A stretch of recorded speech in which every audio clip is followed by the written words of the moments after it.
Assalamualaikum warahmatullahi wabarakatuh. Saya Muhammad Kalis Rasya Faisal dari Prodi Sistem Informasi kelas 1F. Kali ini saya akan membuat tutorial pembuatan studi literatur review atau SLR. Nah, SLR itu sendiri menjadi 3 tahapan. Yang pertama yaitu menentukan tema dan judul. Yang kedua mereview jurnal-jurnal. Yang ketiga ada pembuatan review SLR itu sendiri. Nah, tahapan pertama yaitu menentukan tema dan judul. Tema yang saya ambil yaitu sistem informasi berbasis web. Nah, judul yang saya ambil untuk SLR saya sendiri yaitu perancangan sistem informasi di bidang akademik berbasis web. Nah, diusahakan membuat judul itu terperinci atau mengerucut atau kecil kepada objek yang lebih spesifik. Contohnya itu ya seperti tema yang saya ambil itu sistem informasi berbasis web itu kan masih luas. Jadi kita buat itu lebih spesifik. Nah, jadi saya membuatnya perancangan sistem informasi di bidang akademik berbasis web. Nah, setelah itu yang kedua, tahapan kedua yaitu mereview jurnal-jurnal dengan template yang saya sudah berikan.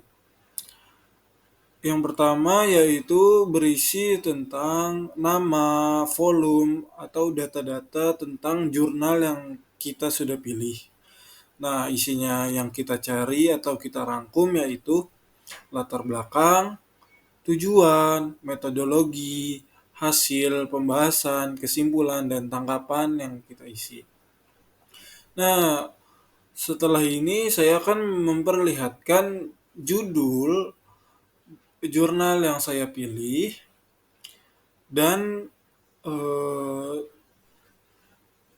tujuan dan kesimpulannya itu. Nah, pastikan tujuan dan kesimpulannya itu harus sinkron ya. Karena tujuan dan kesimpulan adalah acuan bahwa kalian merangkum itu benar.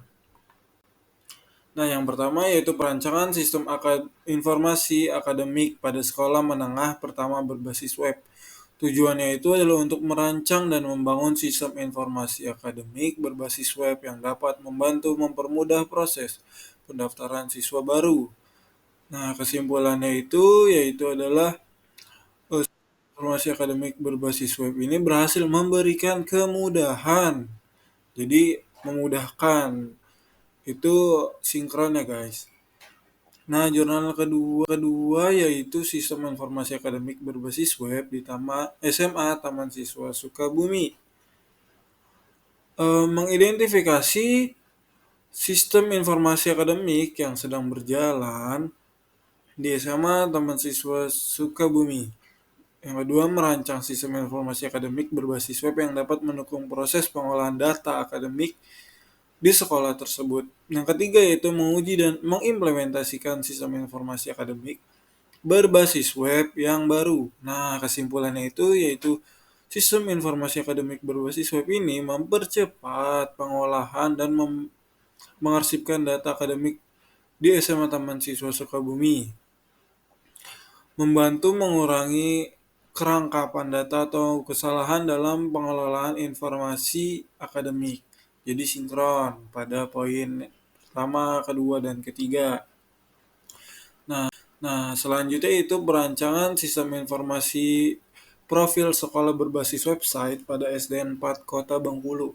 Penelitian ini bertujuan untuk merancang dan mengembangkan sistem informasi berbasis web yang memuat profil sekolah SDN 4 Kota Bengkulu.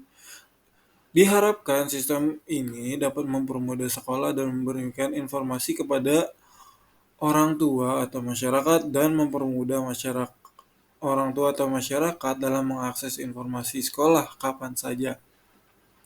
Nah, kesimpulannya itu eh, bahwa sistem informasi berbasis web yang dikembangkan dapat mempermudah pihak sekolah dan memberikan informasi kepada masyarakat atau orang tua. Jadi sinkron. Nah, selanjutnya yaitu analisa dan perancangan sistem informasi sekolah berbasis web di SMA 2 Kota Serang.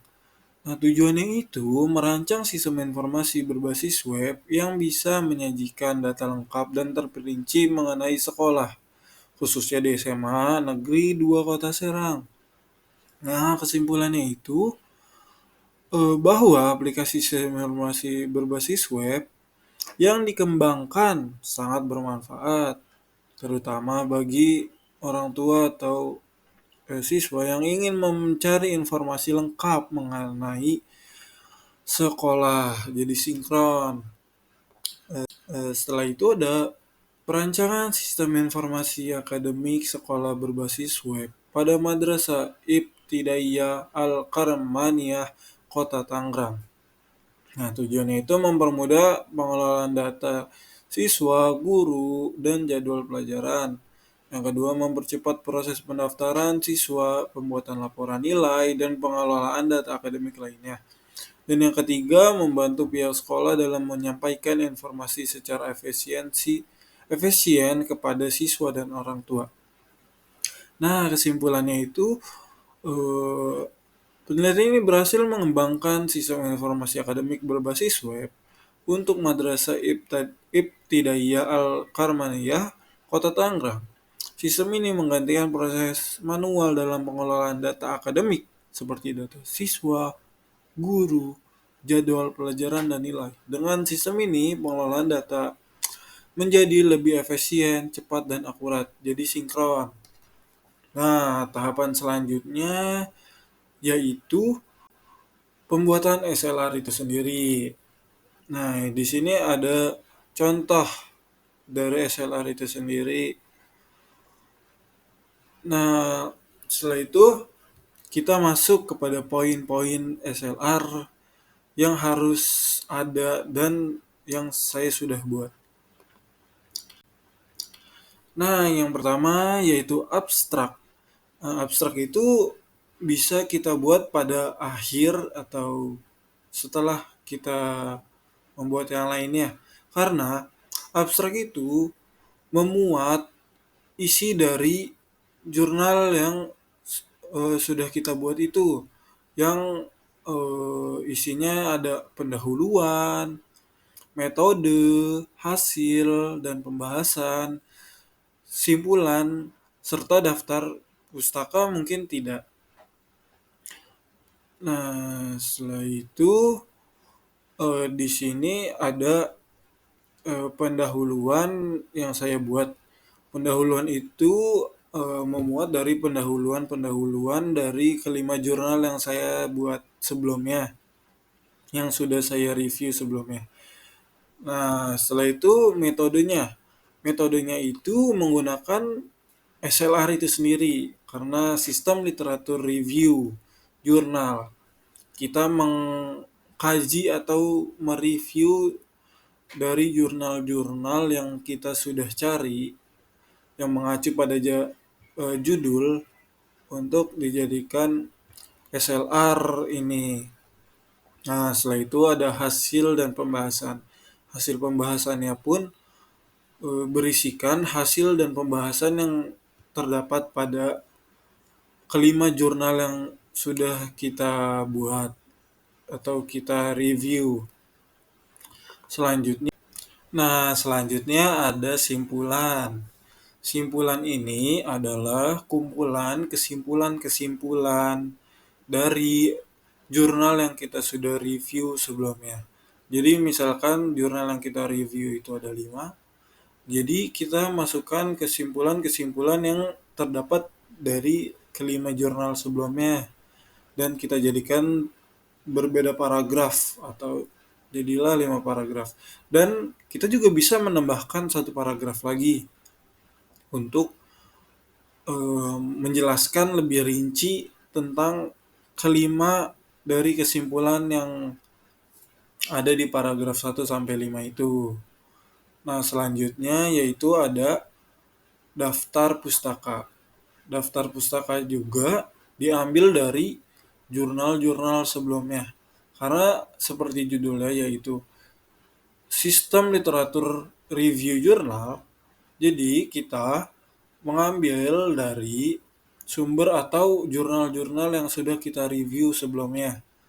Jadi kita harus memuatkan daftar pustaka yang berisikan sumber-sumber dari jurnal-jurnal yang kita sudah review, dan formatnya pun harus lengkap ya, dari website dan lain-lain. Nah, tidak selesai dari di situ saja. Setelah itu kita membuat footnote.